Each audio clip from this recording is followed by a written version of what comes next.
புதுச்சேரியில் பல்வேறு பகுதிகளில் கஞ்சா விற்பனையில் ஈடுபட்ட 5 பேரை போலீசார் கைது செய்துள்ளனர்.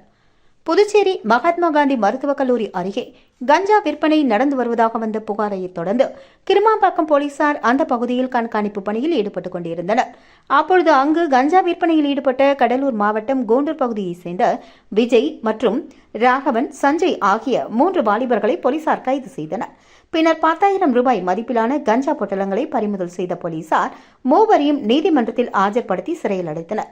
இதேபோல் வில்லியனூர் பகுதியில் கஞ்சா விற்பனையில் ஈடுபட்ட கணுவாய்பேட்டை பகுதியைச் சேர்ந்த ரோஹித் என்பவரையும், முத்தியால்பேட்டை தொகுதிக்கு உட்பட்ட சோலைநகர் பகுதியில் கஞ்சா விற்பனையில் ஈடுபட்ட பொம்மையார்பாளையம் பகுதியைச் சேர்ந்த சர்வின் என்ற வாலிபரையும் கைது செய்த போலீசார் அவர்களிடமிருந்த கஞ்சா பொட்டலங்களை பறிமுதல் செய்து சிறையில் அடைத்தனர்.